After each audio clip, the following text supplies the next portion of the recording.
a 4-man split across the top of the northern side, and Newsy generally moves down towards Camp Bravo early on in the game. This time he's kept himself nice and steady up towards Mong Nai, with the rest of the team holding in Cow. So this is a very significant change for the Infinity. It's much less confident, but I think that needs to be so. I'm not confident, much less bold. And I think you can be bold when you know that there is opportunity for it. And I think being like this, where you're much more close together and you're cautious, is a smart choice, especially of what's happened to them so far on Sandhawk. So I think that making this change for the Infinity is a welcome one, and it's good for them here on Sandhawk. Hopefully it will pan out for them as well. I mean, it's still early days. It's a good start, right? But we've seen rotations from these good starts really start to get put to the test here on Sandhawk. Hopefully they'll be able to keep it on going, stay in those top 9 spots, because dropping down to 7th, far from ideal. They are in that volatile area now, despite starting the day in what was a much safer situation than they were in before. And not only is it that 9th place you're looking for, it's also the prize money, right? That comes out of this towards the end. Top spot, you're getting $362,000, I think. 500 extra 500 on there as well. I'd have to double check the exact numbers. But if you go down towards 9th, that's $8,000. So that's like basically a $350,000 drop, right? Like you do not want to be slipping down those tables too far. You really don't. I think that just looking at this for their actual prize pool, you know, $392,500 for that first place, then a massive drop off for second place, $175,000 total. And I think that looking at that, you know, $175,000, still fantastic, right? At the end of the day, still fantastic result for you. But that almost 400 grand at the top there for first place is really what a lot of these teams are aiming for. Yeah, it's quite the accolade, and not only that, of course, you also get the qualification spot towards the global championship, right? Like the grand finals that are going to be happening next year, which again is going to have a prize pool. It's going to have a lot of money. And if you're coming in as top seed from the East League, I feel like you're a pretty solid bet to actually be doing really very well and getting a lot more money if you're sat at the top of those tables. Well, I mean, if you come first place in the grand finals, John, 1.5 mil. That's Goodness a lot of mil. me. That's a lot That's of mil. a lot of mil. All right, okay. You won't be have to run any types of mills to earn that kind of money, so you'll be fine after that point in time. So I think that this is our biggest prize pool yet, and it is. I can quite comfortably say now that is life-changing money. Absolutely. I mean, that's per player, assuming you have, what is it, a 5-player roster? Let's go with that. And then a coach, maybe. You're looking at, over all these earnings, what are you coming up towards? You're coming up towards like 300, 400 grand a player per person, right? That's pretty nuts. That sets you up for the next that sets you up for a good couple of years in esports moving in. Exactly, and just infrastructure towards the team and setting up contracts for these players as well. Like, it sets you steady and you put you on a good path. And again, I think Bigatron is a good example, though, is that you can't really rest on your laurels. And I think it is unfortunate with, you know, Ryzen, Microboy leaving the team. I think all good things have to come to an end at some point. And I think for Bigatron, their legacy will never be left behind. What they did for early PUBG Mobile is probably more than any other team can say. They created one hell of a name for themselves, and it's something that spread for all fans, like verbatim. You know, like it's a Bigatron win. You know, Bigatron prank. Like there's so many good things about them, but at the moment, they are just not pulling their weight. But it's not something I expect to continue into next year. I imagine they'll have a resurgence. Just getting to the global stage after having such a massive reform of the team is an achievement in of itself, John. Yeah, I mean, that core of Luxy Zuxy has just always been there. And for Bigatron, it seems to be their guiding light, but it's just not quite finding those paths at the moment. It's still in flux. And you're right. I mean, with those roster changes, it just doesn't seem to be working as strong as maybe you would have hoped. Hopefully, they'll settle down on their roster towards next year and really come back swinging and seeing what they can do. You know what would be super exciting is if, for some reason, the Twins split up. I feel like that would be a really cool story if the Twins split to 2 different teams, or if there were some roster changes there. But I feel like you've got to keep it. You've got to keep it. If you're Bigatron, you've got to keep the Twins. I think Bigatron is the Twins. Let's be honest with you. I think those 2 red aliens aren't going anywhere anytime soon. I'll tell you that now. But I do think that I think Luxie and Zuxi have had the most amazing performance this tournament. I think if we look at it realistically, it's mainly been Yuhai, to be honest with you. I think if we see Luxie and Zuxi evolved with Yuhai in there, it'll be great. But I do think that, goodness me, 2 knocks onto Down 1 Gaming. I mean, I will continue this discussion because it is an interesting one. Yeah. I think for... unless things get dicey, which I don't think they will do actually at this point in time. I think for Luxie and Zuxi, it's difficult to play over a player like Yuhai, and although he's doing very good work for the team, he is an extremely offensive, aggressive player, and molding yourself around that to make it work is difficult. Especially Zuxi and Luxie, who are both very patient players. We see them snaking on Miramar so many times. I think for those 2 players, it maybe is a little bit difficult to adapt to him. But if they can, it's fine. Well, you'd hope so, right? I mean, it's not the easiest adaptation to make. But, I mean, they did have Ryzen off the chain, right? But Microboy was always there to back Ryzen up. And so they maybe weren't playing around that as strong as maybe they are having to now. So it is a dynamic change, right? So hopefully return to form. But we've harped on about them enough for now anyway. And we'll take a look back at the rest of the lobby as the shift goes down towards the river. It contains Painan. Down 1 did get both of their players back up and kicking Enigma Galaxy. In the meantime, though, they've moved into the south side of that. The Infinity, they're in Paradise Resort. They're moving south from it now, behind Rico Infinity team. Enigma Galaxy and Down 1 Gaming still on this path. I think for the Infinity, though, Rico Infinity team, like you were saying, this is much smarter from the Infinity team. It's a much slower push in. Goodness me, Down 1 Gaming is not having a good time here in Painan. I think Nova was smart to leave this when they did. It is just so open, and every time Down 1 Gaming try and get an avenue of approach, try and find some opportunities by getting that oversight, there is another team there. Enigma Galaxy, on the other hand, they're playing a smart game at the moment with 1 player out wide, being able to catch these players off guard. The issue is that Down 1 Gaming, I think they just need to play a much more static playstyle right now. Fortify Painan, look for a single knock, and with Freak being so out of the way, there is a potential to kind of remedy this fight. But it's going to be a case of slow and steady wins the race for Down 1.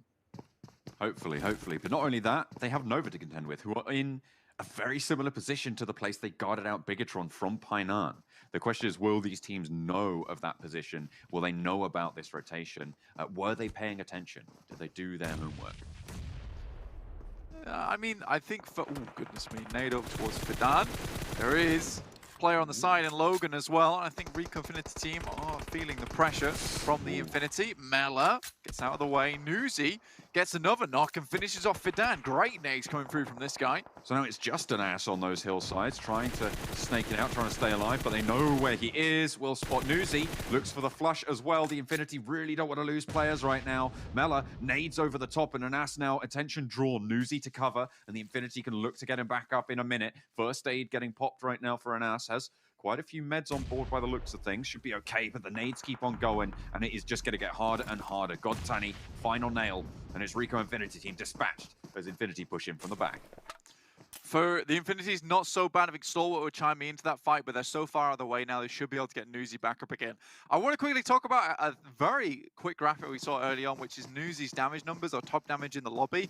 26,000. Now, I think that Nuzi's been hovering around 26,000 for the longest time at the moment, and he was an incredibly powerful player for that team towards the beginning of the tournament, though I think he's fallen off slightly. Though here on Sandhawk, it's great to see because it feels like it's more or less the Nuzi back on form. And the Nuzi that I was very much glad to see earlier on in the tournament, like the star player that's been formed on the Infinity.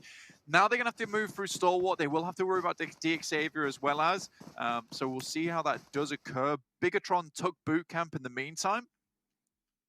All right. On the north side, they're all four alive. I think they took a knock earlier in the game, but they did get that one back up. I'm not entirely sure on that, actually.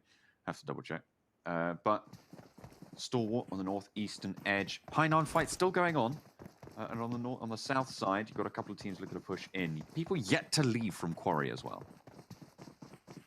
All on the western side of Quarry, though, so it's a fairly easy push in to the circle for Genesis Dogma as well as DRS. Most teams trying to fly into the circle now, find at least one of these compounds. There are a fair few to be taken a hold of early on in the game. This is probably one of the more populated areas in terms of buildings. How was Marshall just keeping that level? That was some very good driving. I'm very impressed. Given the number of tumbles we've seen today, you got to wonder how he's doing it, but it looks like Damn One have figured something out about Cryptics, and well, they land all those shots. Beautiful stuff. Cryptics down to 2 as they leave their forward guard as the only guard remaining. Luckily for Damn One Gaming, now it will be Nigma Galaxy who has to push through them to get into the circle. Again, Nova still waiting to welcome whoever comes out of Binance victorious, which is a slight issue. So Nova's going to come out on the best end of things regardless of what happens. First knockdown to Freak, and now that fight can start to begin in earnest. Oh, action gets sprayed down as Pamburu gets a beautiful off-angle. Pika out in the open. Doesn't actually get spotted there. I think he might be on the far side of the road behind the cover, actually. And has to try and get away. Action, I mean, somehow he's dodging these bullets, but Pamburu pushing up to DXavier's position as well. The rest of Stalwart up the top of the hill. I'm not entirely sure what Pamburu was trying to achieve there. He didn't really know too much about the rest of that hillside, and the rest of the team were not close enough to back it up. Stalwart down to 3, looking over towards 4 Rivals' position. You've got Pew in the back there, looking to try and find something. He is checking out the backside as well, so it is a bit of an awkward situation. DRS locked in combat with Genesis Dogma, but not for long as the rest of the team does get flushed out. 3 players from Genesis Dogma make it away alive from that western side of Quarry and will be moving in, but Reject, they'll have to contend with them in front of them. Plenty of teams now having to move, being forced in by the zone. Down 1, Nigma Galaxy at loggerheads. Modi goes down on the first push. Favian looks for the flush and gets it. Getting over the wall would be crucial here. Makes a nice break. Sung echoing that movement as Lord is down as well for Nigma Galaxy. See Ralph, what name a more iconic duo? The heal off and Ralph. How many first aid? 24 on a med kit. That's what I'm seeing. That's what I'm seeing. And 27 bandages as well. Look, he's bandaging up right now because you know these zones won't hurt him as much. Save those first aids for later. Yeah, because he can bandage and get the stims through. This is what makes Ralph such a good medic here on Sandhawk, because he's figured out everything he needs in the early stages of the circle, and then everything else he needs in the later stages of the circle. Unfortunately, we'll have the rest of his team to back him up to try and clear out as many teams as possible, or at least start fights to get them further up those rankings. So we'll see just how far Ralph can go. But Nova in such a fantastic position to take up now the only compound within the circle. And they've played this so slow. DXavier, though, leave themselves bare to Scry. How does Scry not get taken down? There's 3 players in that building. Only one of them looking his way, and actually gets back to the rest of his team. Potential to get top up as well. Suppressing the lines as they have to move on forwards. Potential to keep on crawling as well. Bigatron getting stunted from the top side. And God Tunny, I wouldn't be too surprised if he's just going for the hill strat as well. Ryzen, maybe a 3rd healer out in the zone. Yeah, we're getting into the final days of a league final now, so it's all about those heal strands. Reject have to leave their comfy spot at the moment, but it's eye shots with a great angle there. Will take down one of them. That's Ray Giocio down to DXavier Lamborghini too, and I think that's Reject now out.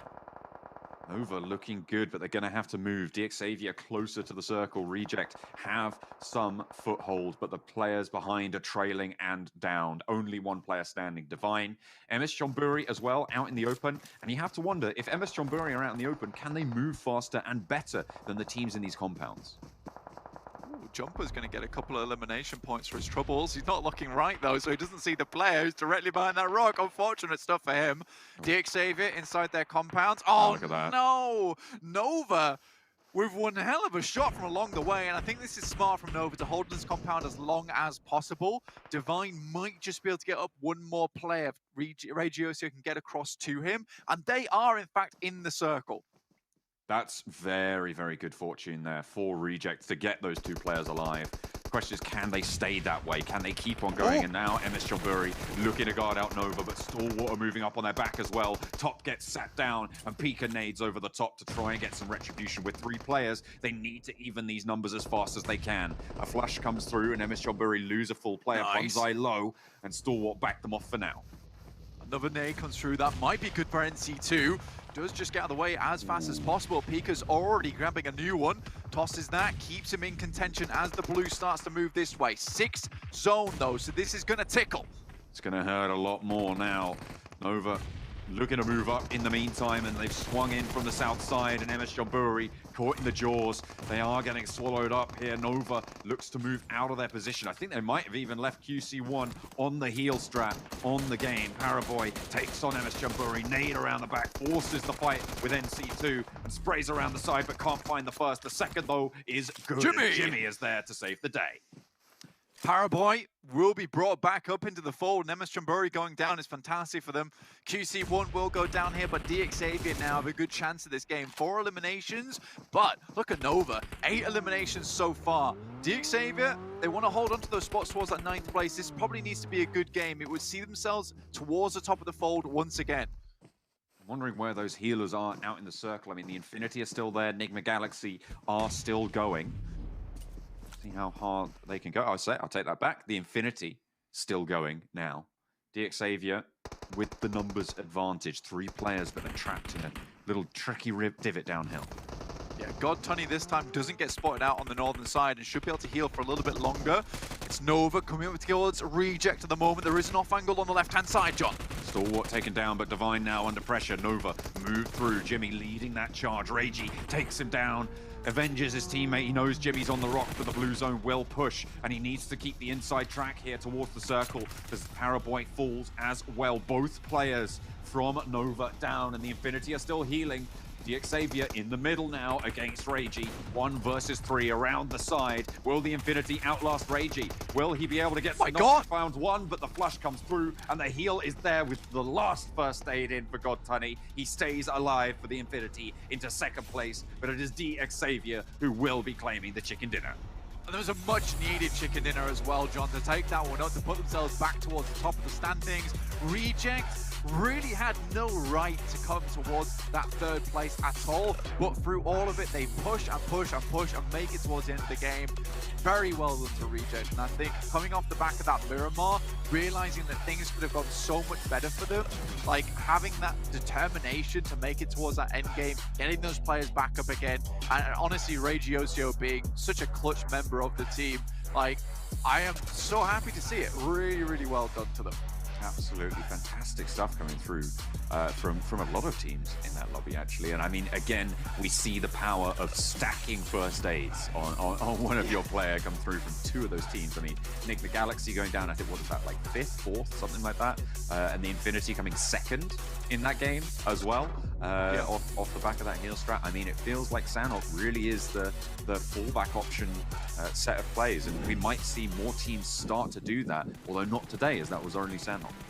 I said I didn't like Stalwart yesterday, but I do like them today. It's much more reminiscent of Stalwart old, where they looked very strong. They're taking these fights on the hillsides really well, and I think that Stalwart are looking much better. I think one of the major things for Stalwart is these players are starting to actually hit their shots again, because I do think that it has been a bit awkward before, and these team fights for Stalwart haven't been great, but now the rotations put him in the right spots at the right time. Damwon Gaming not quite making it as far as we thought they would, but I think Enigma Galaxy definitely stymied their chances over towards that south side. Nova could have gone much further as well, to be honest with you. Potentially could have done, potentially. But in the end, it was DXavier to sweep up all of those tasty, tasty points. I mean, they were right on that boundary before, and now they're going to be a little bit safer, but it is still going back and forth. It's all in flux. DXavier have themselves a little bit of a breathe. Again, what worries me, and probably worries, well, hopefully not just me, is the fact that it seems to be feast or famine for DXavier. But hey, at least it's feast in this match here on Sanhok, the only one of the day. They get themselves the chicken dinner and a buttload of points as well. 21, not too bad, but again, gentlemen, Nova finishing top 4. Yeah. Another 17 points added to the tally. They're starting to build up a nice lead, and I think we're in a world at the moment where if Nova continue this pace, at the end of the day, I think they're guaranteed through top 9. I think that at the end of the day, they should indeed be confirmed in that top 9 position if they keep getting results like this, Jason. They seem completely unstoppable. And Nova played it so well too, because now we do not have that BTR hot drop in Pine9 versus Nova anymore. BTR is now dropping onto the northern coastline of Sanhok, which is a good change in my opinion. But now this is what Nova can do when no one contests Pine9 early on, which they move away from it relatively early, commit to a 2-2 split for scouting and also for information gathering towards the west of Quarry. And they just held on to all of that central position for so long, Kalaris. It was so well played, and if no one's going to contest early Pine9 from them now, this is going to make it even easier for them to get the points on Sanhok. No, indeed. If there's no one there against you, it is one of the best drop locations on the entire battleground. And we saw that come to fruition here. Fine for them. As you say, early transitions. That means extra loot down the line aside from Pine9. And they had what is available to them up towards that. It's a shame that some of these circles shift away from them because they end up going across roads. It's very difficult to find yourself the exact spots you want. But yeah, very well played by them overall. Yeah, and I feel like 4 rivals today, not to mention we're seeing quite a few other teams just really start to have some struggles across today. Secret was the one I was thinking of in particular. They've just, some reason, have really had a tough day after having such a fantastic performance the day before. Well, we can see at least Paraboy getting the MVP with his smoky look, his blue steel, whatever he wants to call it. Yeah, right. Surprise, surprise. The Nova, 117 points. I mean, hell, we're talking about Nova being probably qualified at the end of the day. Damn1 might be qualified at the end of the day. Yeah, 2 teams able to already breach the 3-digit mark is going to be huge for these 2 teams in particular. But I mean, Xavier, despite us, being a little bit critical about them being up and down, not really consistent, those wins they get are tending to be really big wins from time to time. Especially the 2 wins from yesterday were really big results for them to able to get themselves up to 88 points so far. So if they get themselves a few other big games like that, even though I still think there's a lot of things that need to be improved upon for Xavier as a whole, it will be enough to make it and remain in that top 9. So they're going to hold on to that position. But I would like to see a little bit more variety from the team as a whole if they are aiming actually for that first place at the end. And noticeably, as much as, you know, I mean, maybe myself or somebody else here might be a doubter of Xavier and what they've been able to do, they've won on every single battleground now here in this grand final. It was Erangel, it was Miramar, and now it's Sanhok. So they've shown that they are very versatile when it comes to some of these wins. Yeah, versatile, but I still, like, I want to see more consistency out of them. You can't just, you know, qualify off of 3 chicken dinners, you know. You're not going to get first place at the end of the day, but at least you at home might be able to get a first place victory here by getting some PMGC tokens to unlock some permanent items. You can see 3 different choices for you. You can watch between the 22nd and 13th. If you're watching in the Esports Center over on YouTube, you get these PMGC tokens. And if you have missed out on any of these days, don't worry. If we can somehow hit 500,000 peak concurrent viewers, but honestly, it's probably going to happen pretty easily. You get 900 tokens. You only need 1,200 in total to open the box. So hopefully you get your friends, you reach out to them, and other ways you can get tokens as well. As you can see here below us, you just type PMGC token in the chat and learn information on how you can get out of your token, get more items. And Max, have you gotten your pan yet? No, not yet. I'm getting close. I think I'm missing like what, still 60 or 90 points. I think I get about 30 a day, so I'm getting there, but not there just yet. I'll get the pan. I can throw it out soon, Jason. Don't worry. Yeah, I believe so. I know you'll do it. I mean, you're sitting here watching the stream. You're gonna get 900 tokens anyways, just from that alone. But ladies and gentlemen, we got to head over to a break here while we get things ready to go for our next match of the day. So we'll see you guys in just a little bit here as we hop back on over to Erangel. They're going to be holding off the entirety of DRS, pushing in onto this onslaught now. Knock has taken place. Just going to be falling on up. That is a very smart play. Oh no, Nima! Help already from behind side here from Yasma Polyana. Nice. They could move closer. They could try to stick together. They find the revive coming from those stereotypical locations. Yeah, boy. So we saw these teams drop on by. No, don't do it. Don't save it. The paraglider is using this, okay? Mello, though, in a position to maybe receive yes, open after AG in a battle of his own. Roger that. Wall does get done. Will get down. Back up. Help me! Roger that. Sarah, in the meantime, has managed to push all the way up. But as the holdout coming through from the Deadeye's guy, straight through the window, lands some.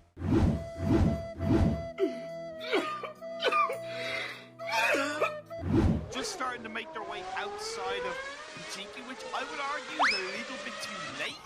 A couple of teams the likes of Helicopter! Helicopter! Extended more, and I'm sure others will join in on the mix. If there's ever a time to say, Helicopter, Helicopter! It was at this moment that Nathan knew. He f***ed up. No!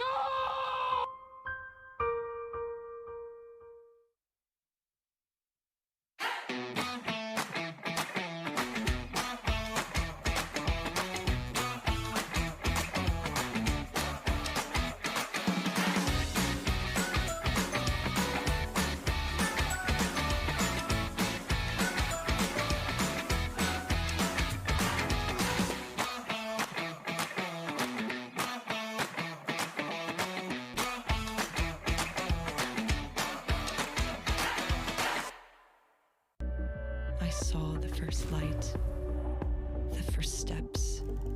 Now I see much more. I capture Earth in all its beauty. I see action. I see drama. And I see it in the finest detail. Moments of inspiration. And the first steps. I am the 1+9. Here we go into the second half of the day, but more importantly, this is the final half of our finals. Final. There's a lot of finals in there, but all you need to know is there's only half of the way left to go here until we have our top 9 teams who can participate in the PMGC Grand Finals. 6 teams from the West, 1 team from India. Max, have you finally decided which team you want to choose to come in from India? Because we all know it is your decision to make. I've shared my PayPal information, so I'm just waiting now. I'm just waiting to see who has the highest bid. Just share it to Scout Immortal. Who can bid higher? The GDKP of this invite slot. Oh no. We're going to be heading into our next match of the day here. And again, we've seen different teams winning, different teams performing well, but there has been like 2 consistent things. Damwon and Nova throughout the entire day. I mean, we've had, Rico Infinity at the end of the day, yes, to take a win. You can see Reject able to take a win here. Name of Galaxy, Xavier. I mean, at least we're seeing Xavier be pretty consistent in the finals. Their 3rd win overall, the team with the most chicken dinners in the finals. Yeah, it's been a really good change from Xavier, because I think that's one thing they also struggled with back in the Super Weekend, is to close off games. Sometimes they would get close from time to time but not be able to close it, so they've pulled the opposite of the 4 rivals, actually able to get those wins from time to time, which is great to see from their side. But also one of the big changes I'm happy to see in Damwon is when you look at their Super Weekends, they would not get those eliminations a lot of the time, because they would only be down to what I mentioned at the start of the show, and even yesterday they were mainly known as a duo, where it was Forest taking the fights with also Sung, and that's completely changed. So they're actually getting those eliminations. They're currently the top fragging team in this lobby right now, so highly impressed with how Damwon has been able to go out for those frags here. It's so weird as well. Like, Klaris, I mean, do you think this has just been like a really good day and a half for them? Or do you think like they've been able to fix something they've massively been lacking in the last 3 weeks, and this is like their true final form? Are we talking Damwon or are we talking Xavier? Damwon. I do still hold the belief that they have been very studious and been able to analyze the lobby well over the last 3 weeks. I think that, yes, the Damwon that we saw coming into this tournament was not this strength, but they've been able to level up through this tournament, through this experience, and are so far looking pretty damn good because of it. I'm very happy with it. I mean, I don't think you're the only one happy. I think Dongjin over in South Korea, one of the casters, is super happy. I was actually talking to him. That's why I mentioned like the fact that, South Korea doesn't have a big mobile esports scene, and when Damwon's playing, like the viewership just triples instantly. Yeah. And it's such a good story, and it's such a good thing for them as well. To see them get into the grand finals would be phenomenal, but they still have a little bit of work left to do. They can't take their pedal off the metal or their foot off the metal and the pedal. They can't do that yet. However, Max would say it and confuse it for us at home. But what about some other teams? Again, BTR struggling, 4 rivals struggling, Secret struggling, even though they did well yesterday. Genesis Dogma, MS Chonburi. Let's just keep going. Just name every team who's not performing here so far. But I don't know what's going on. Maybe it's the pressure. Yeah, of course the pressure is got to be taken in mind, right? You're aiming for that top 9 position. It's a lot harder than aiming for 16th out of 20 teams to make into the finals. It's a lot trickier for a lot of these teams, and mainly the prize pool coming into consideration that might add a little bit of stress for these teams. But as we know, hey, you're going to be a lump of coal or you're going to be a diamond, Jason, with the pressure. I mean, that's the question, right, we're going for. That's true. I hate you. I hate you. You know what? You take your Demon Pact and get on out of here, all right? But as we do head to Erangel, to start things off today, it was a reject win. I think they were a little bit fortuitous, though. I think we were discussing in that match, right? They didn't have a lot of teams coming from the West. They didn't have to fight their way through, whereas other teams like DRS had a little bit of a struggle. Which teams do you think, you know, not prediction-wise, but which teams do you think should have an easier time here, or ideally like to see have an easier time? The funny thing is that actually some of the prime spots in that first Erangel game were taken by some of the big dogs. I mean, me and Max were talking about, whilst the game's going on, the circle shifts over hard to that west side, right? And Nova and Damwon, of all teams, took 2 amazing spots, but then another hard shift comes in and they're not able to capitalize off the back of taking these really prime spots. But if it does go their way, once again, I'm looking at these two as big contenders to take more chicken dinners if they're constantly taking these high value spots here, Max. Yeah, I would have to agree. I think they've been playing some fantastic Wrangle games so far. But if we're talking about teams that have been playing really well on the Wrangle, but that haven't been really showing up on the map just yet in these finals, I would have to say MS Chonburi. They play as Napoleana. They have typically really solid, simple rotations that they used to execute every single time in those Super Weekend matches. But I have the impression they just get pinched upon and just caught mid-rotation a lot of the times in these final games, which is very odd. That's not something that happened to MSC too much in the league phase. So I don't know what's happening on their side, unfortunately. I don't think it's that they've changed anything. I think they're still going with the same playstyle, but it's just that teams adapted around them are a lot snappier, based around circle shifts, and they just unfortunately falling on the leeway, and it's causing them to lose players very early. So they need to try and be a little bit snappy on how they rotate to these circles, I would say.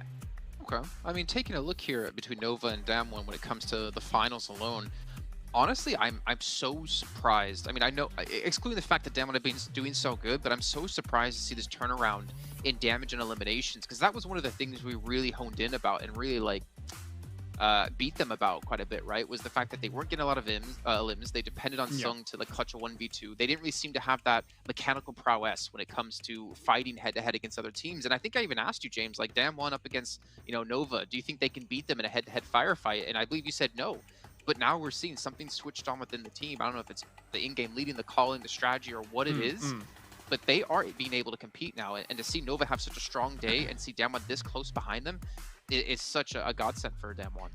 I will say, if you ask me the same question once again, I think I would still say no. If you've given them like a proper 4v4 head-to-head, no, not like any ridiculous positional advantage, I still would favor Nova. I mean, if you look at Paraboy's numbers right now, 4.8k damage. The closest to him is Top with 4.5k damage across this final. And then it's a 1k damage fall off to number 3. So those two are massively up at the top. And when you look at Damwon on the other side here, whilst we take a look at Nova for a moment, actually, you know, we were singing the praises of Sung, but Junie, Forrest, and Fabian have really risen here in this final around him as well. And I think that Damwon is bringing every component to the table to actually have a really stellar performance off the back of that. It's not just one single player having an individual great time, even though, you know, in Nova, we were saying that Paraboy was that guy, but Order and QC and Jimmy have all also looked brilliant here so far in this final. So, yeah, you know, it's good for these teams. On that note, actually, about QC here, Max, we've been kind of praising QC as, like, helping Nova, like, wake up, right? But looking at his stats here, at least in terms of his KDA,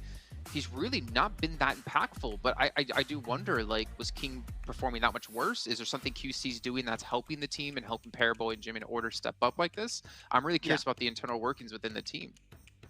This might just be a small impression I had after watching QC play. The very small sample of games that QC has been playing so far for Nova instead of King, I have the impression he's there mainly to set up his team in a successful position. He's a lot of the time when I'm looking at his position and how he's playing, he's very focused around scouting, getting the information for his team. So of course he's playing more of a supportive role, but when you're playing a supportive role doesn't mean that you should have potentially low KDA. Sometimes you can actually have a little bit more than some of your top fraggers. So I think that's fine. I really don't have an issue. But the one thing that I love to see is when you have QC1 fight NC2, their battle shall be legendary between these two players. So I love to see it.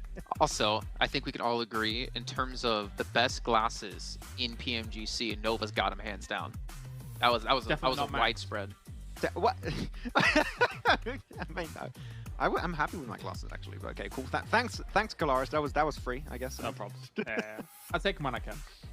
They're so. I mean, when I hit him like that, I do it off air, so people at home can't see me just straight bowling him. You know? Actually, I have actually got a 10 terabyte file of just recordings of Jason being mean to me, so that's coming out soon. It wouldn't surprise me. Honestly, it would surprise me. I do want to bring up a team really quickly here while we have still a little bit of time. I know we talk about Bigatron a ton, but what does worry me about Bigatron, that's not fair, I don't have anything around me, is their eliminations. 18 elims in the finals. Oh my, come on. What is that? Let's go. That's just second pair. It was like not as cool and slick as mine. Mine actually like just magnetized on. You're just like, I'm gonna put a whole sunglasses all over my. All right, okay. No, Jason, you want to keep this back on track? I don't know. I got nothing around me to put in front of my face, so I'm a little bit sad. But Bigatron, 18 eliminations. Like, this still just stands out to me as such an odd thing because they are a team who can frag out. They are a team who can put up big numbers last year at PMGC. And again, I know a lot of it is mechanical skill, but I think even more of it comes into the fact of getting them in the right position, making the right calls to allow you to facilitate these elims. But to see them so low on the table, it's still just so hard to believe. Yeah, I would love to listen to the comms and also understand the comms because they're not the same language, of course. But seeing that last fight on the last game on Sunday that we had, fighting between themselves and Infinity in boot camp, they seem just all over the place. And I think that it might be down to a big communication issue on their side. So I don't know if they're trying to potentially work on that and get that fixed, but it seemed like they're just not as good on communication as they used to be in the past. And I think that's hurting them severely coming into these games. Yeah, I really wish we had the chance to just do like a proper sit-down interview and just really like dig deep into what is going on within the team. I'm sure they've been under a lot of flack for the last year and a half, right? From their fans, from people around the world, being the most dominating team and then falling off like that. But you know what? They still have time to redeem themselves. They still have time to get into the finals. And we have time to redeem ourselves here with our predictions as well. My prediction coming in, it's going to be Infinity. I might change it up today, though. Infinity haven't been doing super well, and I feel like I might be cursed them slightly. But Max, I mean, you would know all about curses. It's been non-existent, it feels like, in this event. Who do you have? I think it's because Zute is doing a viewer party, and I think he's cursing in my place. So thank you, Zute, for taking a bullet for me. I appreciate it. Nice, no, he has us muted. He doesn't want to hear us. He's going to do his own analysis. No, if there's a team I would like to start stepping up a little bit, it's Genesis Dogma. They have not been shown up so far, so hopefully a win. That'll be nice. All right, Mr. K-Man. It's time for a 6-2-8 win here after a lot of podium finishes as of recent. So let's see it. All right, well, K-Man and M-Man, thank you so much. And from J-Man, we're going to throw it on over to our commentators now with Bleh and Imperium. We got glasses as well, Jason. I know, right? You know, you just can't steal all our thunder. But Pero, are you okay? How many glasses are you wearing? 3 pairs, man. 3 pairs. Jesus. Okay, you don't have to go in that hard and ruin your eyesight. Well, you know, Axe and Claire said 2. I thought I'm going to up the game. I'm going to add more. But my eyes are incredibly sore, so I've taken them off. I'm back to just 1. Yeah, let's not get a headache right now. But, ladies and gentlemen, we're going to be jumping in and into a wrangle, and it is going to be the second half of the finals. So we are beyond the halfway point right now, and the way some of these teams are arrayed, we were talking about this in the green room while the games are taking place, and I gotta say, I feel like when the pressure is on, a few teams who did deliver during the league stage, during the super weekends, they have kind of, I wouldn't say completely crumbled, but they are showing a few cracks, while some of them are starting to shine like diamond. They are the ones who are delivering when the pressure is on. You look at teams like Nova, you look at Damwon Gaming, you look at the Xavier, and the way they're playing right now, it's just incredible stuff. It really is, and that's the good thing about getting through the halfway mark is it does allow us to kind of take stock of what we've seen so far in the finals. You take a team like Nova, and this is why I wasn't really too worried about them coming into the finals, because I recognize what they had done in the final super weekend, how they'd upped the ante in terms of aggression, and sorry, not in the final super weekend, but in the previous super weekend. And for me, it's a kind of thing where it's like they don't need to worry too much, and they knew what they were thinking in terms of the long game. They did it last year in the PMGC, and they're doing it this year. What has made Nova's performances so damn good is the fact that they've done it all in the finals without a chicken dinner, and the consistency they've shown is massive. And I kind of want to say, and go out on a limb, at least based on in any kind of form that they're currently showing, they've already booked their spot in the grand finals.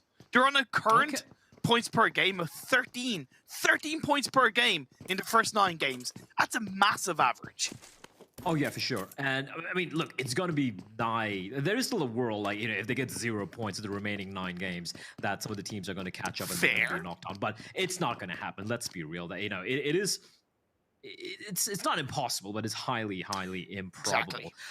Couple of teams I do want to touch on, like for me, Damwon Gaming, because if you go back a couple of weeks, right?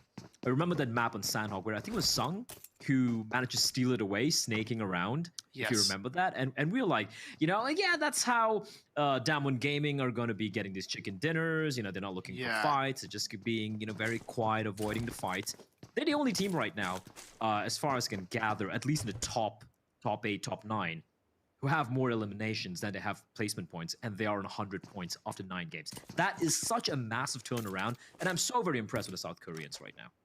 Yeah, couldn't have said that better myself, and that even kind of complements what I've observed between yesterday's games and today's games. In yesterday's games, we had a couple of heavy-hitting results, a 34-pointer win from Damwon Gaming, 19 eliminations. You had a 31-point win from Infinity, a 28-point win from Stalwart in the second Sandhawk game of the day.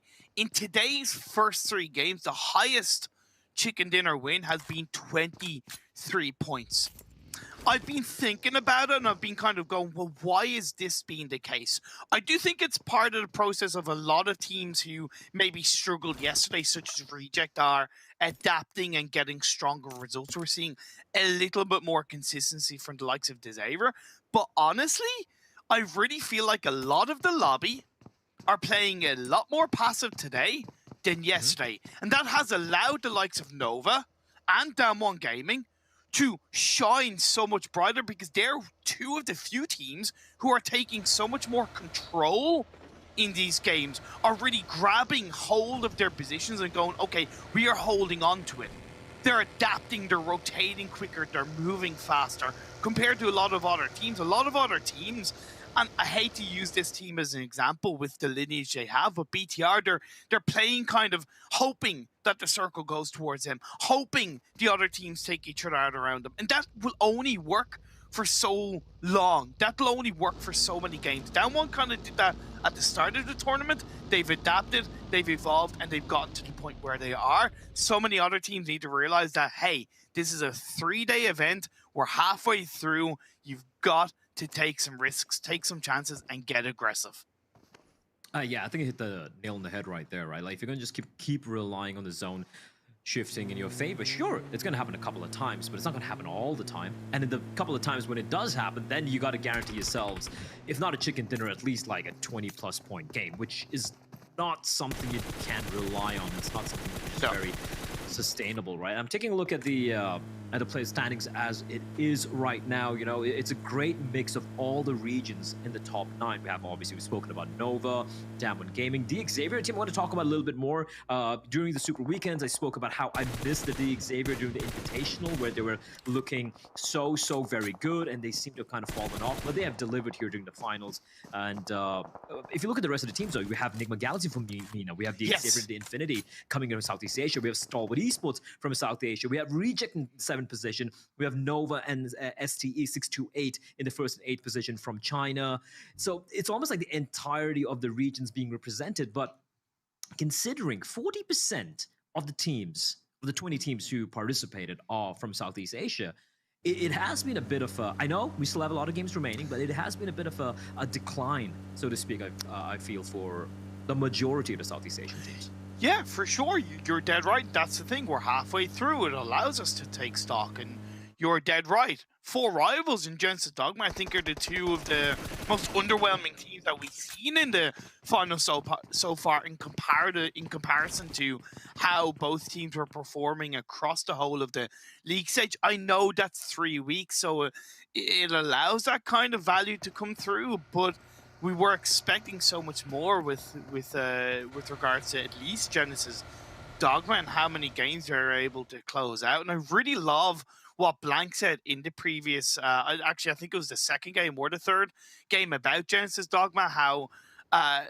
one of their key strengths have been kind of countering what other teams do, and I think there's been that shift of the playstyle from a number of teams, so it's taken away a bit of the strength that Genesis Dogma have. They only have a number of more games to either switch that up or to learn more, or they start focusing on their own strengths a little bit more heavily and pulling out their own massive performances and not worrying so much about what other teams are doing. But I'm really, really happy with what Blank said. Either way, this game is going on. We're nearly the whole way through this phase one. It was on the eastern side of the map. Yasnaya in the dead center. DRS are still there. MS Chonburi, for the most part, moved out. But we're currently seeing a bit of a fight between 628 and Infinity. Yeah, it almost felt like 628 were going to be walking into a trap. The way the players of Infinity were arrayed, they had all the information they needed, but 628 wary and aware that there wasn't danger close by. And I like this from them. They're not going to stick on around. They are spread quite far from each other, and they're like, yeah, if we get knocked down, the trades are going to be difficult. So they're going to be heading back into town, where Enigma Galaxy on the other side. They have been a team who have impressed us quite a bit, and I love to see how they've maintained that consistency heading into the final week here, right? Because again, going back to the teams who are right now top 8, it's only Enigma Galaxy, the Infinity, and Stalwart Esports who were on the top at the end of the Super Weekends, right? Yes. And the remaining teams that recruit all the especially teams like Genesis Dogma for Rivals, as you spoke about, MS Chonburi, they have really kind of like, I wouldn't say withered away completely, but they're clearly not in the top 9, not even top 11 for that matter. So it's quite impressive for me that Enigma Galaxy, alongside the Infinity and alongside Stalwart Esports, have been able to maintain that consistency throughout heading into the final week. Phase 2 has popped up. It's gone over to the western side, so that's pretty good in terms of taking away a lot of that coastal line of the west that we had inside this phase 1. The Alamo compound that's outside of Yasnaya is currently free, and that should be taken control of. I know it's deep in the center of this phase 2, so there is a bit of risk involved, but I think the information you're able to gather, the kind of control and manipulation you're able to pull off if you know how to play it is so advantageous to that compound. You're able to kind of send one player up the hill to overlook the Yasnaya field. You have a lot of information down on the south field and to the west of where this circle is shifted. You don't get as much information to the east, but I think that's okay for the most part. But nobody has gone there for the time being. A 6-8 instantly rotate and react, constantly on the move. This team has settled down quite vigorously compared to how they were playing in the Super Weekend, and it's seen 6-8, the Chinese side, really show up in these finals. Yeah, a lot of 6-8 have been able to adapt week after week, right? Initially, the first week, I remember I was just cracking some jokes about how they're not able to sit still at all, always constantly on the move, and sometimes just getting caught off guard because of that. But yeah, they've definitely impressed all of us. Yes, Stalwart Esports coming in as usual from the military island, from Nova Ripnoi, going to be crossing Milta towards Shelter. They can go a little bit more deeper, and they've actually found... no. Wait, action. He's going to be coming straight into BTR. Now it's a compound, 2 compounds that BTR are in control of. So Action might not be expecting the second pair. Luxy, a number of bullets being rattled off in Action's direction. And he's gone for the full tour all around and somehow has managed to escape comparatively unscathed and going to be regrouping with the rest of his teammates. A little bit of a risk to being taken by Action, but information has been gleaned, has been gained for his team. And now, going to light from the vehicles, and probably might be looking to kind of fortify the positions here. But a little observation from that. You look at how BTR were set up in that 2-2 split. Honestly, a good 2-2 split.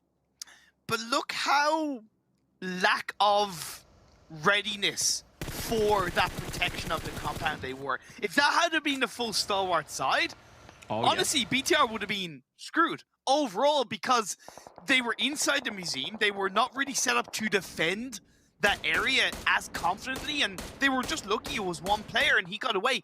In any other circumstance, most other teams, Action would have been gone. He would have been a goner, but BTR, the way they're playing in these finals, that kind of fear play that, we are not confident of how we're playing, that's a typical example of it. Luckily, they have a good 2-2 split, and Stalwart do gather the information. I think it's a great observation, and you're right. In fact, I'm a little surprised Action was able to escape there, right? He should have been definitely taken down. But and as you said, maybe they weren't ready. Maybe they weren't expecting someone to just be coming on in. But I think both Strawberry Esports and BTR are going to be reasonably happy with the way things panned out. No one really going down. We are heading into zone number 3, and you can see just a kaleidoscope of different colors of all the teams gravitating kind of in the open, right? You know, you have a few, a few little huts and a couple of houses here and there, but it is a lot of greenery that we can see on the map. You know, west of Mansion, east of school. If it does head up north towards Yasnaya, it's going to be open, dry fields, barren fields, which is going to be very uncomfortable for a lot of these teams. If you're going to be heading down south, then I feel like it's going to be even more fun because you have so many teams there, and they're going to be having to battle for that real estate, which is shrinking as we speak. Still, 64 alive, and we're 13 minutes in. The phase reshift was very central, but it also is quite tricky because there's a lot of roads that are, you know, intertwined inside this phase 3, so it kind of creates these borders where you have kind of the west, the east, the north, the south, which teams are less confident about pushing in. Now, just as Dogman made their kind of way as a bit of a spread, one player is being caught out by Stalwart Reject. They're rotating behind them, avoiding all of this. They could be going into the loving arms of 4 rivals. We'll have to wait and see. But Genesis Dogma, they have lost a player. They're down to 3. Loving arms of 4 rivals. Yeah, I was going to give you the hug of death. Hey, look, there's a wrestling move called the bear hug, so, you know, don't, you know. Yeah, like, have you ever been hugged by Jason? God, no. He's a big, he's a big man. Every time he's trying to hug me, he's always a very, very big man. That's because you're short. No, it's not that. I'm pretty strong though. Like, but he's that's really, true. really strong. True. Yeah, and he always tries to crush me, which I don't know. Like, I don't maybe know that's just you, man. Maybe he just hates me. Yeah, Jason just hates us. Anyway, 6-8 going up against Damwon Gaming, and Damwon Gaming. This is messy. Damwon Gaming, a couple of players down, but this is heavily favoring Damwon Gaming because the other 2 members of 6-8, they're just circling around, and Damwon Gaming can just take their time to pick off the fallen players. They're going to get the res as well, and because of how, you know, just open fields outside, 6-8 are very wary of pushing in because they can get caught off guard on the rotation. So Damwon Gaming coming on top, coming out on top there as 33Z. In the meantime, is going to be found by Paraboy. Oh boy, that's rough for 6-8. I'm not sure though if that was a Damwon Gaming push on the Stalwart in a 6-8 in a 2-2 split that 6-8 had, or if that was the other way around. I'm really not sure about that. I'm tempted to believe that it was a Damwon Gaming full squad push onto 6-8's 2-2 split, and that's how they're down to 3 players. That's what I can only presume. But the next circle has popped up. It's continued to go over to the west. Very helpful for Enigma Galaxy, even more helpful for Nova Esports. They had a 2-2 split in the previous circle. It shifts, goes towards 2 of the players. They join up as a full squad, and honestly, they probably have the best position inside this circle. You get all the information on Enigma, all the information overall on Damwon Gaming, and a good bit of information on that kind of southeastern hill. DRS though, coming in heavy fire from MS Chonburi. Mafia Ninja knocked down, but MS Chonburi, they got a little depression to work with, so they don't really want to poke their heads out, and that might give Mafia Ninja a little bit of time to try and maybe stay alive, but that nade looks perfect for Ponzai.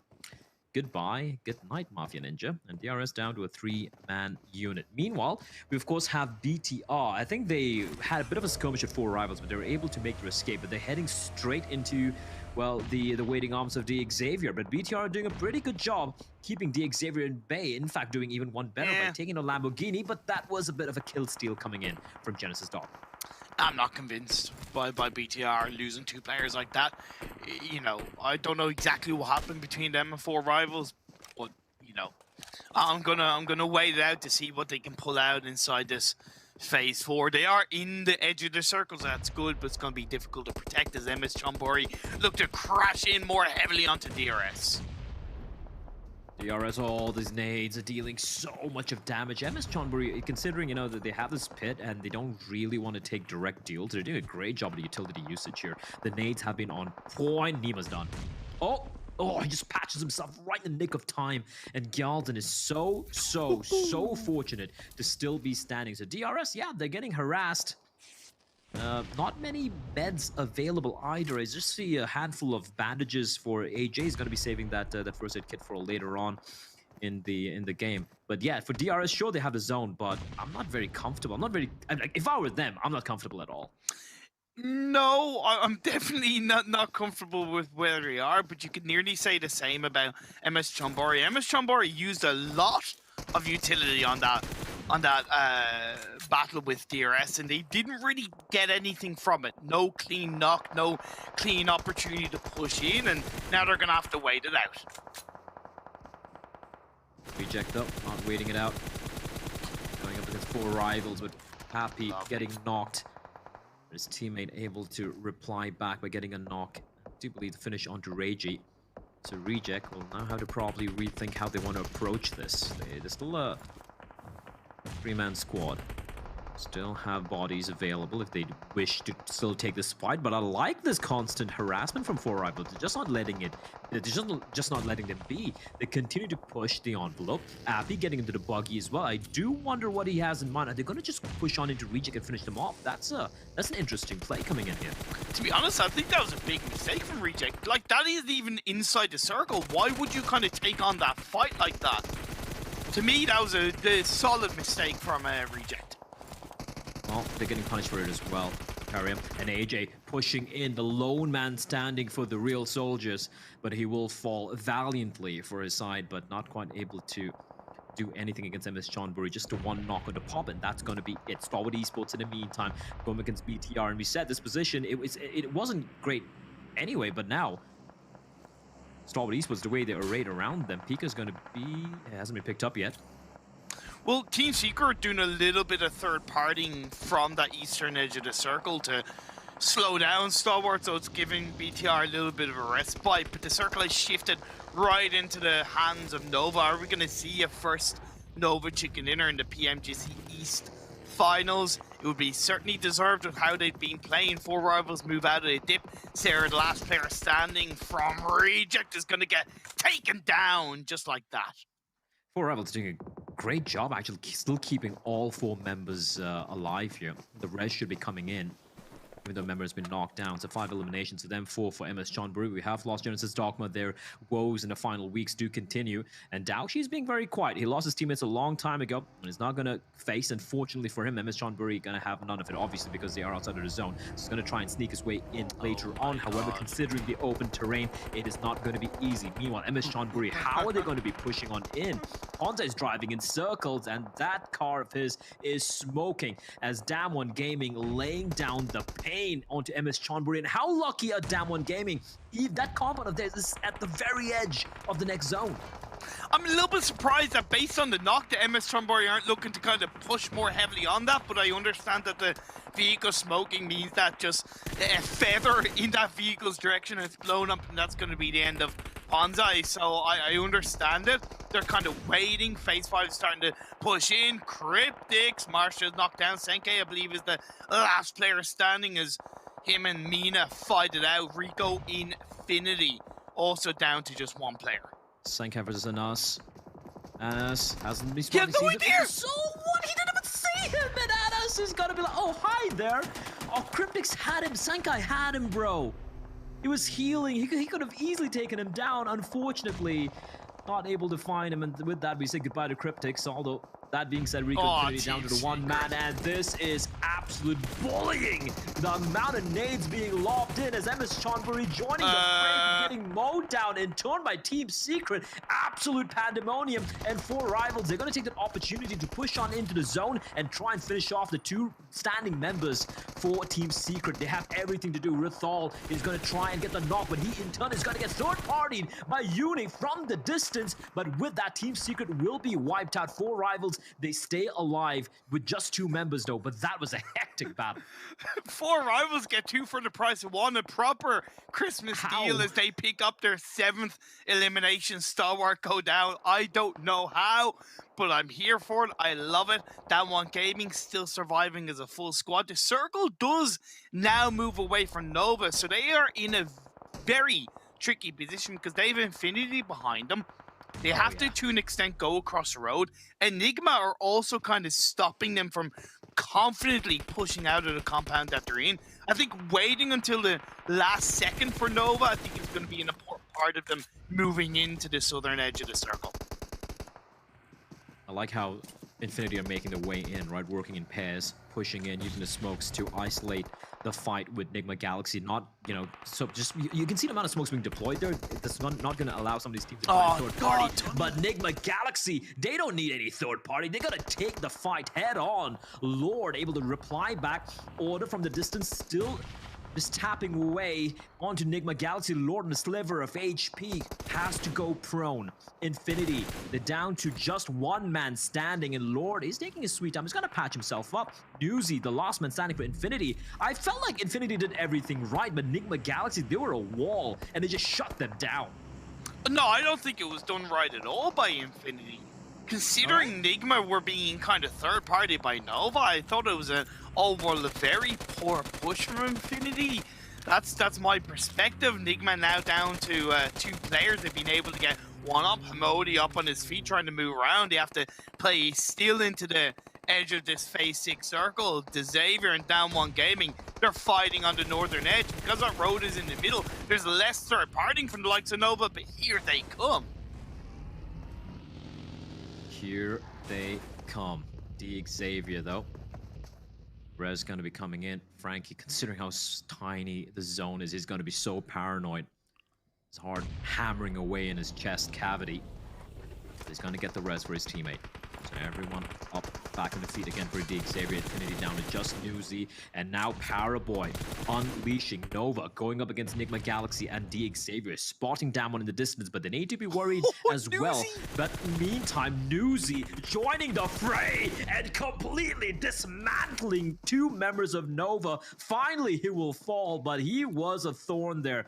Nigma Galaxy finally get the wipe into Infinity, but while doing all of that, it's just down to a 2-man squad now. Down One Gaming, they're so consistent. They're so good. They're a joy to watch. Honestly, I have such a big smile on my face seeing them play. And the next circle just shift down south. Across the road it goes. That leaves a bit of a clean kind of 2-2 fight. Down 1 to Xavier. Nova. Nigma. Say no more. Nigma are out. Nigma are out. 4th place. 6 eliminations. Still a great showing here. Now, Down One Gaming. Can they do it? 8 eliminations. 4 alive. Nova, top of the table right now. 6. These are the top 3 teams in the overall standings, battling it out. And they're just so bloody consistent. Rabbiz, however, able to get a knock on the Uni.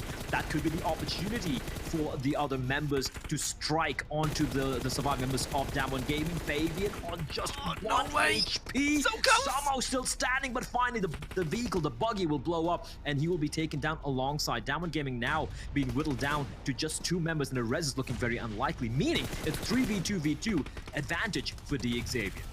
Nova could take the opportunity and third parties across the road. They're getting confident.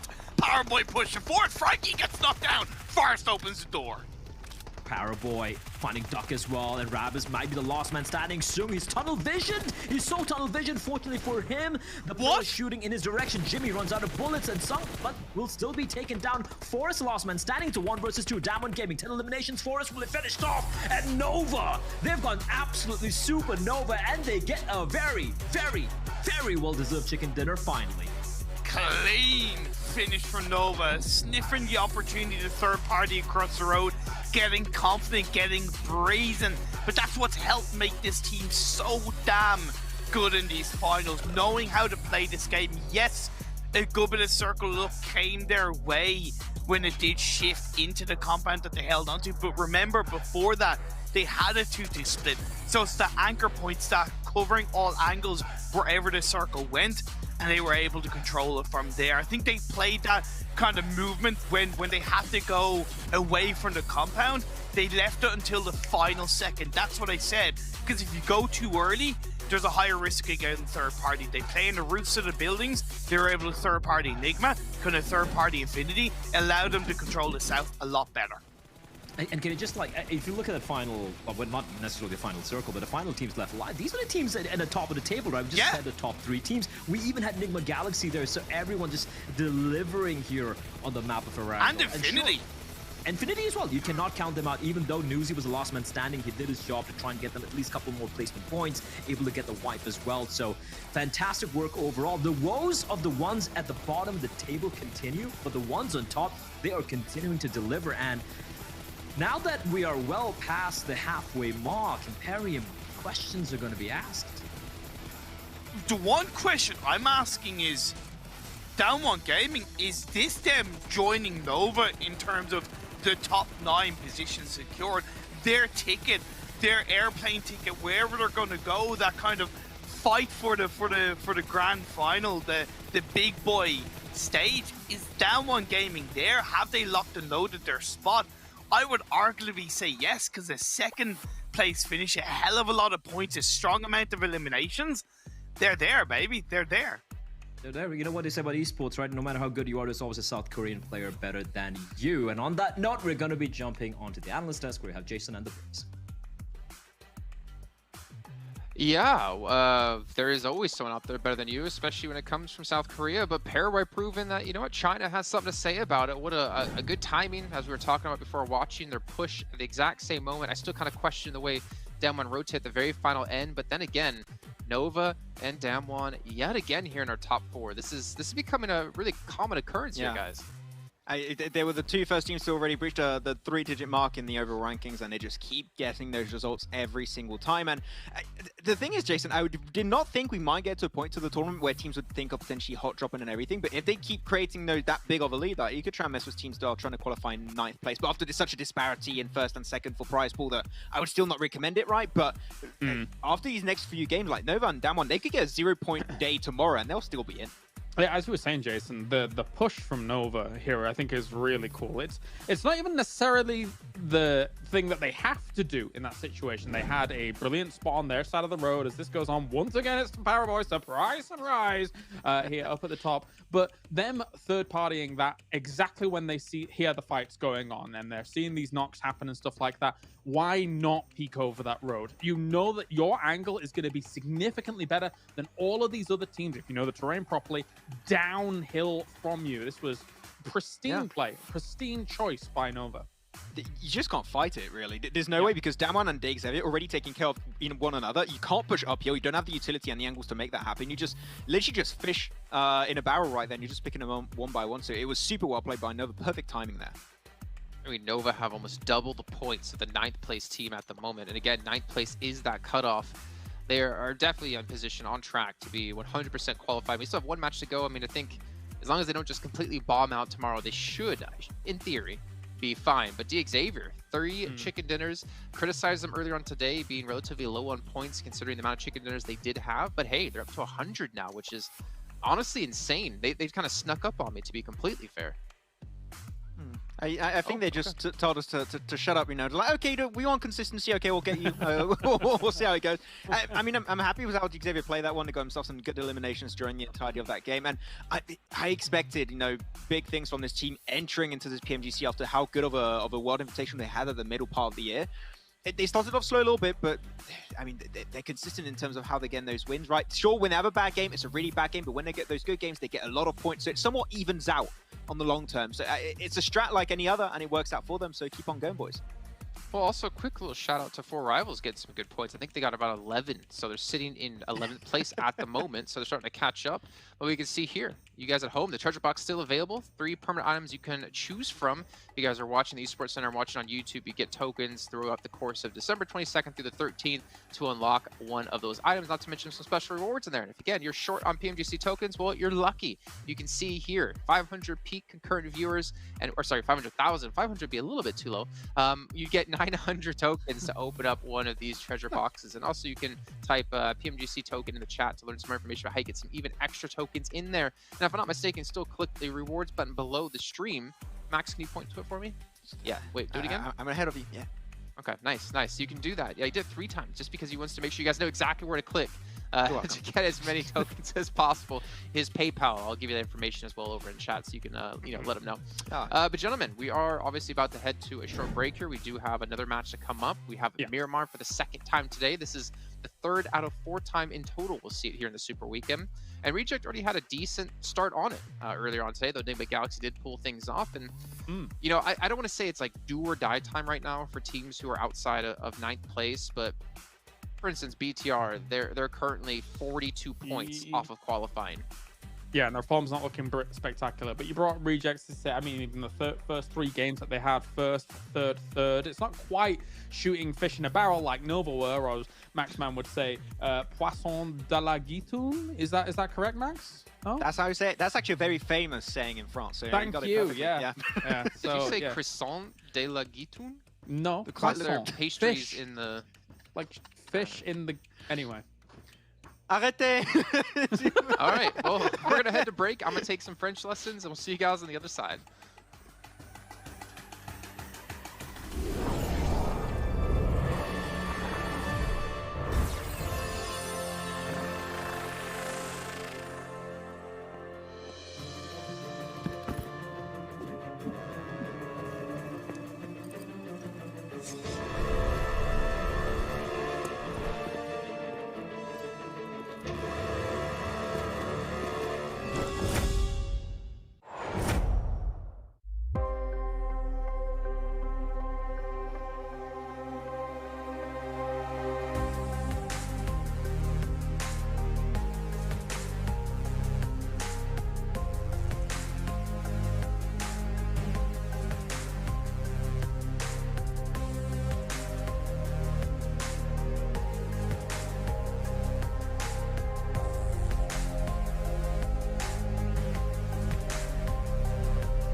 I saw the first light, the first steps.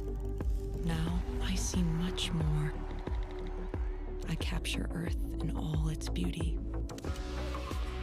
I see action. I see drama. And I see it in the finest detail. Moments of inspiration. And the first steps. I am the 1+9. We are back. 2 matches left to go today. 8 matches left in total here in our PMGC 2021 East League Finals. And we're getting really close to deciding which teams will go through into the Grand Finals, which is kicking off over in January. I believe the 21st of January. You're not going to want to miss it. Again, $6 million on the line across the entire event. The largest prize pool in mobile history. 5 times bigger than what it was last year. I'm kind of hoping it gets 5 times bigger next year as well, because $20 million, that's a lot of dough.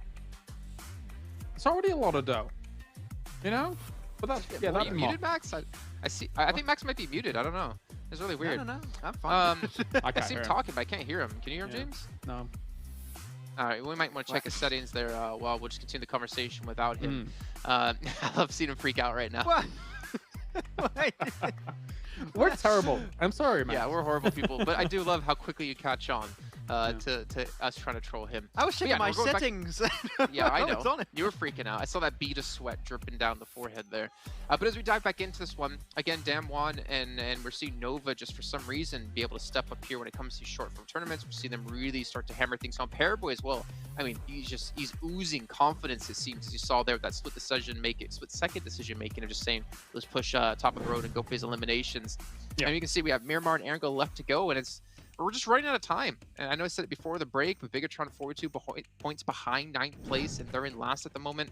If you're going to want to qualify, I feel like you got to have like a good couple of matches. You have to have, I think you have to end the day off well, these last 2 matches.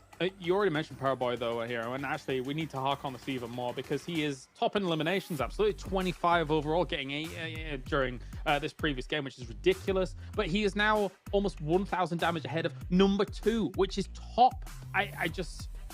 I don't know what is going on here, but Paraboy, even when the team wasn't doing well, was doing fantastic, and now the team is doing well, and now he's doing even better. This is a godly performance so far across these couple of games that we've had in the 2 days.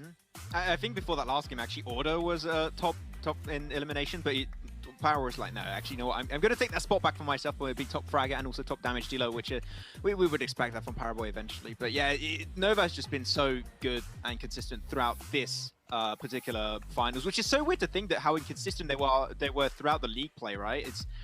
Once again, it was their vacation. They were chilling. They were just making sure they qualified. A little bit too short towards the end, a little bit too close for comfort. But as long as they perform now, that's where it really matters. Let's be fair, Max. Nova as a whole wasn't consistent during the league play, but Paraboy was 100%. He was. I mean, he was leading when his team wasn't doing so well and not qualifying for Super Weekends. Real quick, though, I know the reason why. I think Paraboy uses a OnePlus phone, which is our sponsor here at PMGC, with its flagship performance and immersive 120Hz display and hyper-touch technology made specifically for gamers. The OnePlus 9 Pro are your best shot to climb the leaderboards, and not to mention your best shot to be as good as Paraboy. Well, gentlemen, we're getting into the game momentarily. It's time to do predictions. And I'm going to start things off like always.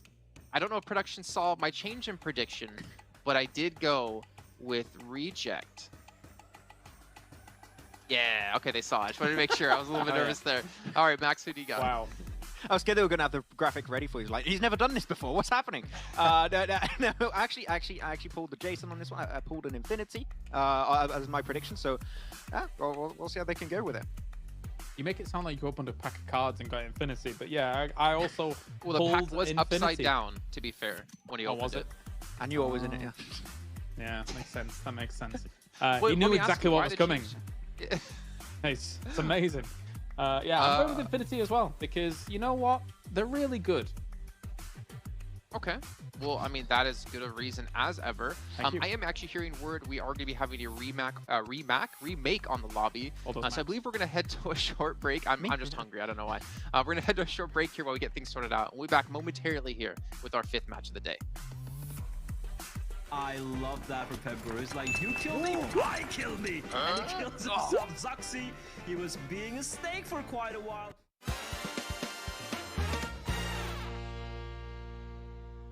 Help me! Nope.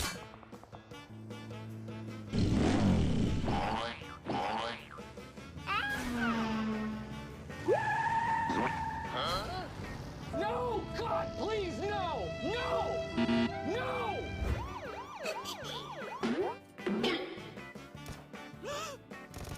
Goodbye. Hey! Nope.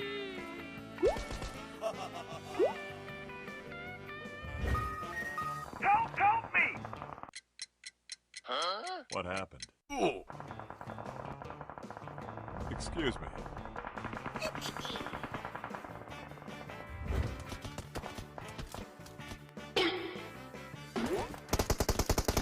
Huh? All right. I love that for Pep Bro. It's like, you kill me, I kill me. And he kills himself. Zuxi, he was being a snake for quite a while. George, they deal with it regardless. Lord now, last. Huh? How is he not dead? He rolled under the tires there, but Nikhil goes. Just the other player do it! Make your dreams come true! Looking for the rundown, but Nope. Tires on. Set by the tree, and he is taken down at the last.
on the vehicles, and Frankie, a prolonged spray coming in from Ponzai, but he will be finished off by NC2. Stalwart now against their the counterparts in the name of 628. The two STEs going up against each other, but 628 have a massive advantage. It's a 1 versus 4 for Scry, and as incredible as this player is, it is looking very, very unlikely. Happy about this one.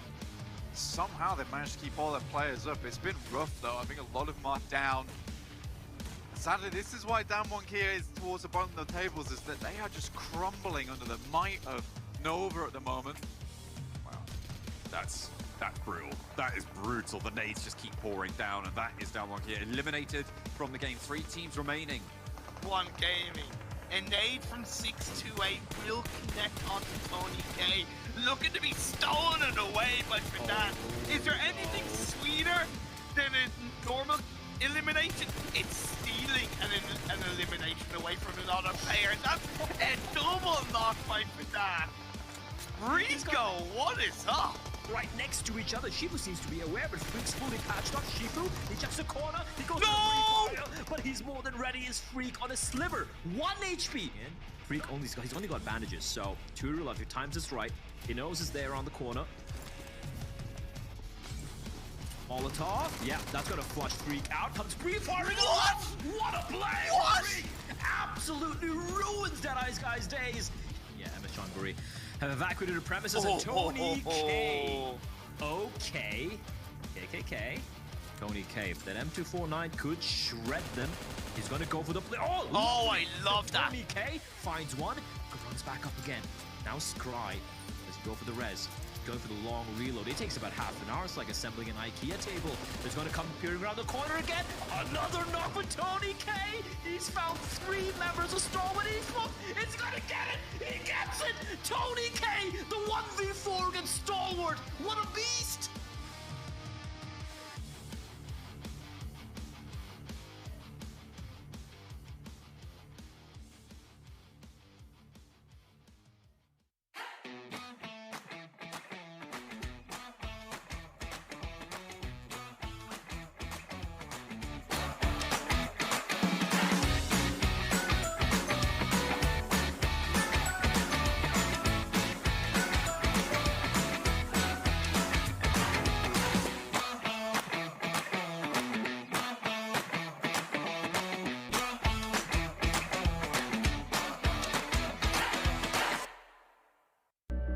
I saw the first light, the first steps.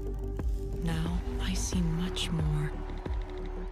I capture Earth in all its beauty. I see action. I see drama. And I see it in the finest detail. Moments of inspiration. And the first steps. I am the 1+9.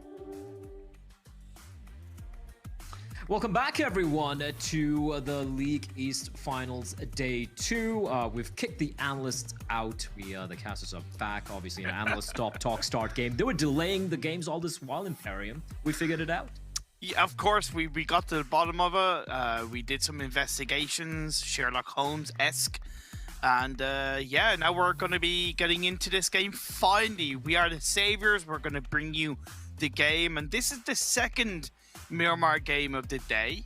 Comparative to Sanhok, it is one less game we're seeing across the whole finals, but I really think this is such an important map to grab a hold of, and I like that the desk highlighted Infinity, at least in terms of a prediction, because I think they have had a bit of return to form overall, especially that previous game and how they're rotating.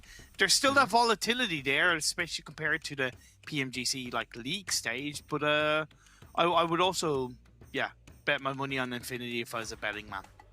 All right, so you know what? I'm going to let you do that because we're actually getting a little bit of camera time this time around. I beg your pardon, but and because of that, since I'm the temporary host for the moment, I'm going to give you the opportunity to pick whichever team you want. I'm gonna go for Infinity. Yeah, I'll go right. with Infinity. What about yourself? I'm going to go with a little bit of a curveball here. I'm going to go with, let's see. I'm going to go with Genesis Dogma. Okay, interesting. Yeah. Interesting. They need a win. Big time do they need a win. Oh boy, they do. They need it big time. But go on. I feel for Jensen's Dogma though is like our common complaint we had during the Super Weekends and the league stage for them, where they get points, they get consistent points, they're just not able to, you know, quite get us chicken dinners, right? That's the one complaint we had early on during the league stage. Right now, it's not just the chicken dinners that are eluding them; they're just not getting any points. Like it's such a big downtrend for this team, and it kind of boggles the mind. Yeah, to provide some statistics around that, so far in the 10 games we've played, 1, 6, 15, 4, 4, 1, 3, 3, 4, 1. So outside of that 15-point game, the highest point scoring game they've had is 6. That's terrible, being perfectly honest. That's terrible. Yep, that is absolutely not good enough, especially, well, wait, okay, listen, man, I see there's 2 islands in the zone. If we get those 2 islands, I'm gonna be Don't talk about happy it. We can't jinx it. We don't talk about it. Yeah, we don't talk about it. Just ignore it. It's listen, man. I'm gonna be so happy. You have no idea. This is gonna be my favorite map ever of the entire PMGC if we do get those 2 islands at the very end. Of course, we're gonna find it out a little bit later on. Looking at the drops coming in from a lot of the teams, anything that stands out for you? Well, one thing I observed, and it's being complemented on this game as well, is that BTR have changed up their drop spot once again. Yesterday, we saw them kind of get pushed out of Porto Priso by Reject. And in today's first game, they dropped around the kind of Campo Militar area. It wasn't as north. In this game, they're going straight up north to kind of Torre Ahumada and more Campo Militar. As it happens for this phase 1, it's good for them, but they do need to be aware of Team Secret. That will be kind of somewhat directly down south, but they do have the eastern roadside that they can come in from the kind of underside Tierra Bronco, the hill just south of El Azahar would be a really good spot to go on to. But the Xavier, they're starting to move in. We did have a very western plane path, so teams have grabbed their vehicles moving over to the kind of east side of the map, and Frankie just having a little bit of fun with an Uzi. Yeah, he's practicing his drive-by, you know, just going around. I love the skin on the Uzi as well. It's got a bit of a nice gift wrap feel to it, channeling the Christmas spirit. We're just a couple of days away from Christmas. 'Tis the season. 'Tis a season to be merry and jolly. Not for a few of these teams, though. A few of these teams, it's going to be a sad time, which is unfortunate. But that's the way the cookie crumbles, you know. Some make it, some don't, and that's what all these teams are battling for. 16 teams. We've already lost 4. We've already had to say goodbye to 4 teams, one of which was a big name in the form of FaZe Clan. Now out of 16, we're only going to have 9. Meaning, quick math, 7 teams, they're not going to make it to next month when we have the finals. Exactly, and once the crumbled cookie is served with milk for Santa, then I think that's okay. Yeah, it's tough. It's tough, and that's why there's a lot of stress put on these players and teams mentally, and that's why kind of coming into this and even in day 1, I highlighted Nigma and how they were able to turn that stress around and the pressure of having such a bad set of games. And Nigma have proven themselves big time. They're currently holding on to the 4th place position with a total of 98 points, just shy of the 100 bomb that the Xavier have crossed, with down 1 on 122 and Nova on 142. A couple more solid results, I think. If they can end the day with another 30 to 40 points, I would argue Nigma have also kind of joined, at least for now, Down 1 Gaming and Nova in booking their spot in the finals. And just once again to highlight the strength the whole of the MENA region have shown across the 2021 season. They built massively off the back of having no representation in the 2020 PMGC. I think that was a big kind of slap in the face for the region and kind of made them realize, hey, we need to evolve so much more and we need to really invest heavily in our own infrastructure and on our own events, and they've done that with the likes of the Star Challenges. There is the Global Esports Tour, the first LAN event in the region for 2021 in PUBG Mobile, and through that we see the big step up, going right back to the PMPL Spring Split when you had Rico really show up in the EMEA League against the likes of Navi, and we're seeing it here in the PMGC. So yeah, big props to Enigma and the whole of the MENA region. Actually, have an interesting topic we can maybe just ruminate on now that we know the zone teams are going to take a little bit of while to rotate, don't see any action taking place. But like you look at the orgs here, right? The organizations and esports, and some of the viewers they're kind of new, or maybe they watch PUBG Mobile, so maybe they're not as aware as we might be about some of these orgs. But you look at Enigma Galaxy, formerly the Galaxy Racers, they came together. They're a pretty big org. Damn1 Gaming, a massive org.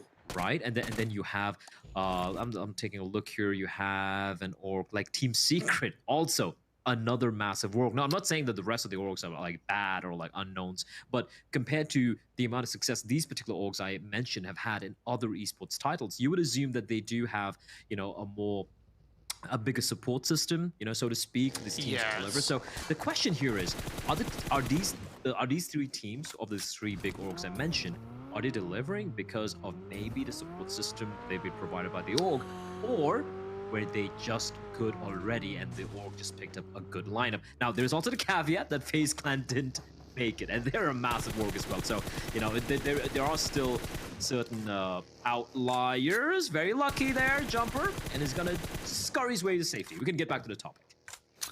Yeah, it's a really good question. I think with regards to Enigma and Team Secret, they already have had good support structures within PUBG Mobile for the last kind of year, especially Team Secret.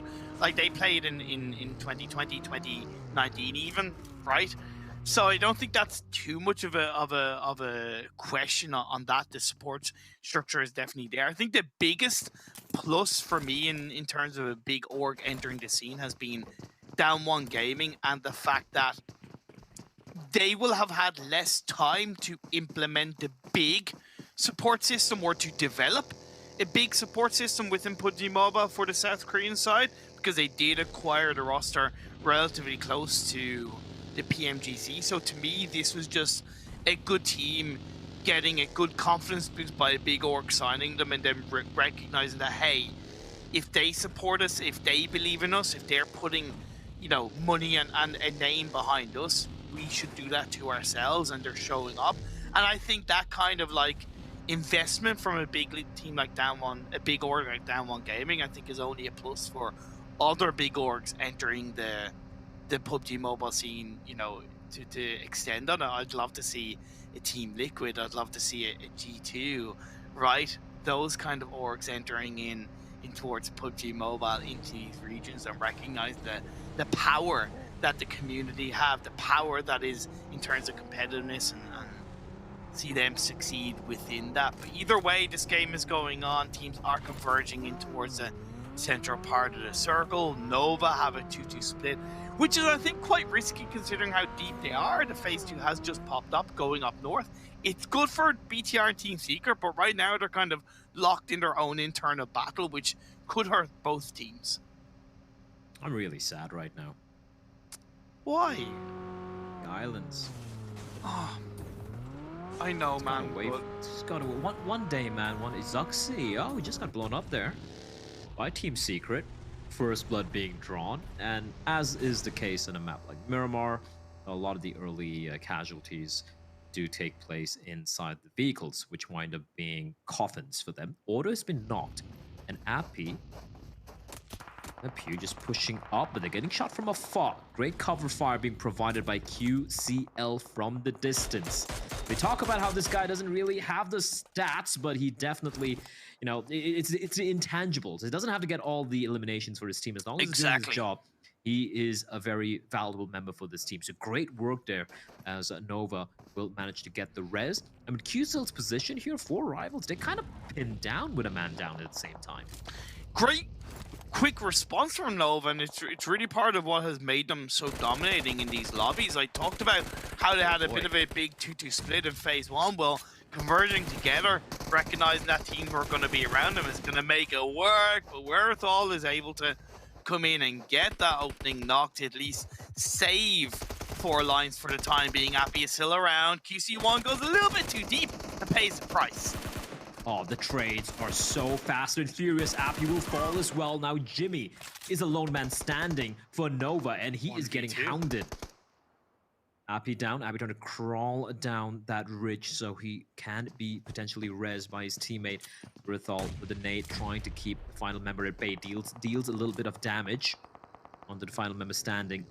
And Jimmy, what does he do? He is milling around, and I guess he kind of feels like him going for the res is going to be unlikely. In fact, the decision has been made for him as Werthal's going to finish off a member, and it's looking very uncomfortable here for the Kings of the Hill right now. But Jimmy, he might find an angle here with the nade. Oh, a little bit too late to the party on that one. He's still continuing to take the fight. But as a solo, maybe you should look to back off a little bit, go within the comfort of the junkyard area. Airpull is going to pull out a nade and opts to leave it inside his pocket. We have seen a bit of action go down between MS Chambori and Down One Gaming. They're fighting kind of deep within the center, the El Azahar, South El Azahar Hill, just to the northwest of Junkyard, and Genesis Dogma and Reject fighting on the eastern coastal line. Yeah, 3 simultaneous battles breaking out in Genesis Dogma. Man down already, and knocks taking place. As Jimmy, I'm not too sure about that. For Appy, he's just going for the fuel alone. I love what he's doing. He's trying to get around the corner, but he won't stay alive. As Jimmy, no, he doesn't quite line to find the finish. No way! Gets another knock. It's a 1 versus 3. Jimmy has barely been scratched thus far. He could clutch this one out. Leauge is going to be coming in from behind. Leauge is going to finish off Lepu, and Rizzo, the last man standing. And Jimmy, he just pulled off just something miraculous, of course, being helped a little bit out there by a third party coming in. And now it's a 1v1, and Jimmy immediately legging it. What a turnaround for Nova. 4 rivals. Why you gotta throw like that, bro? Why you gotta throw like that? Yeah. Like, it was 1 by 1. It's like, you know, throwing a baseball towards a strong batter. You know, you're setting up right out of the park. He didn't even need a third party. That could have easily gone his way. He could have 1v3'd them. They were just getting fed, and you hate to see it. You do. Uni, yup, it's doing a barrel roll, but he gets back on his feet. And Down One Gaming, the 2-man squad, will continue to try and find some safety, but wherever they go, there's someone waiting, bro. See, here's the thing. With all the madness that we saw with Jimmy as the last player in Nova pulling out the might, the next circle is shifted towards El Azahar. Xavier going there. The last 2 players at Down One Gaming going there. This is good, but I think it's kind of, to me, it's very much digging your grave. Because look at the teams that are around El Azahar. You got Stalwart on the Western Hill, you've got 628 on the Southern Hill, you've even got BTR, despite the kind of lack of confidence they've shown. They are on the Eastern Hill, however, they have a bit more traffic. If that circle shifts away from El Azahar, north, south, east, or west, man, I feel for Xavier. I really do. Here we go, the 1v1. Nova versus 4 rivals. And Jimmy looking to clutch it for his team. I'm going to give him the 1v3 here. I'm going to just try and ignore the fact that 628 third partied. And this is the... Boys and girls, this is called a real 1v3 when all your teammates are dead. That is a 1v3. And Jimmy might just be able to pull this one off. He's circling around Rithal, making a lot of noise, trying to just eco the nades. That was very, very, very close. A follow-up nade. Thankfully, somehow, it doesn't quite catch him. And Jimmy, he's been patched up, and he continues to circle around, looking to find Rithal, looking to avenge his fallen comrades. Rico, Nigma, DRS, all in great positions between the direct western edge of the circle, the northwest and the north.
but they also need to think about where this next throw the pressure, so to speak, when it comes to the mid to late game. So it's just working out for them, and I just wonder, like, where was the Xavier all this while?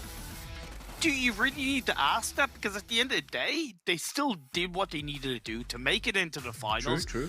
There's no prize money involved in the finals, right? So, hey, they pulled out in the finals.